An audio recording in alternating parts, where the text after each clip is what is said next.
What's been your biggest surprise running for president of Ghana? That's the first question. And the second question, if you become president of Ghana, how are you going to be dealing with illegal mining, aka galamsey, which is affecting so many sectors of our economy? Thank you. Thank you. Kafri, I would say that maybe I won't talk about my first biggest surprise, but my second biggest surprise was when you were supposed to ask me this question on your station, on your show, and they canceled my interview with you. And it was because the orders from above. And today, you happen to be with one of these press people to ask me this question. I think you're a great interviewer, and so much could have come out that day if it's not because of how partisans we are becoming in this country. That may come into GTV, and the first thing that GTV, which is a Ghana national television that we have been watching our whole life that belongs to this country, would cancel my event or my speaking moment interview with you. And I'm sure you were surprised too, as much as I was surprised. So it's one of my biggest surprises. Second. Well, beyond that, what's a surprise you have running for president? Well, if I have to go on and on and on, I'll tell you a lot. A lot of cancellations have been my surprise. I think that, a government should embrace their own. That's how the new Ghana should be. If somebody wakes up tomorrow and they say they want to become the next Kwame Nkrumah, or they want to become the next Patrice Lumumba, as a nation, we have to embrace them. If somebody wants to be Bill Gates and they believe they're going to be Bill Gates, let's not laugh at them. Let's not cancel their ways of trying to voice out their vision. Let's not interfere with their plans and their visions. Because if you do that, you will make that citizen be surprised if truly they're Ghanaian or they're not. So these are my surprises. And I will have a lot if I have to go through. But I just wanted to use your one as a great example because I was truly surprised. And I'm sure you were too, because you were waiting for me and you just found out that orders from above says, I can't be there. We'll explore them when we have the interview later.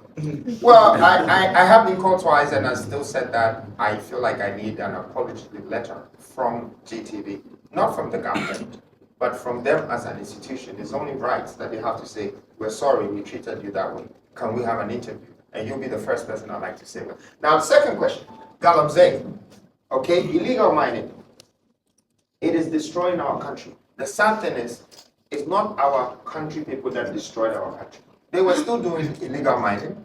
We could have controlled them. But we let in the Chinese, and there are millions of Chinese in our country.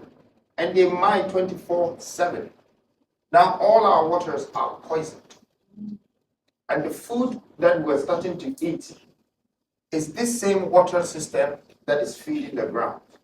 So, believe it or not, in the next 10 to 15 years, don't be scared if you see any children with 3 eyes or 7 fingers. It's happening already. It's happening already? Okay. Now, for me as a leader, the first thing I will do is I will stop the foreigners who are destroying my land. In fact, if the Chinese are hearing me, I will probably put hundreds of thousands of them under house arrest and call the Chinese president that this is what you've done to my country. You have caused 33 million people's lives. And therefore, you are going to be responsible for building and fabricating all our nest plants that will recycle this water again for us to get our life back. And after, I will release your 100,000 people to you after 4 years of hard work to fix my country. Just to show the world that we are not animals here. You cannot go to anyone's country and destroy their water, destroy their cocoa, destroy their whole life. What kind of government do we have? And they're sitting down watching them. What is Ghana today? Who are we? Anybody comes to our country and experiment us and do whatever they like and they go out just because they put something in a brown envelope for somebody who is not even certified to be a minister or to be a leader.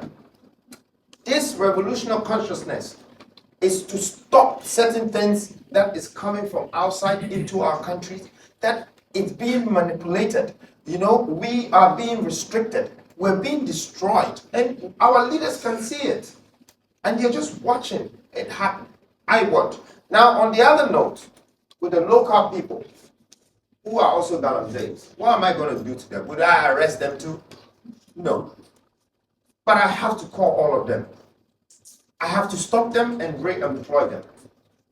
Because I know that they know the work, but they haven't been given the opportunity to do the work. So I want to give them the opportunity that they should be able to give us our ultimatum. I am looking for 200 tons because I'm going to tell you right now, this country have less than 80 tons in our central bank. And that's why we have to borrow money below $1 billion. Up until recently, when we needed 3 billion, we had to buy gold to make it almost 14 tons before we can borrow that 3 billion.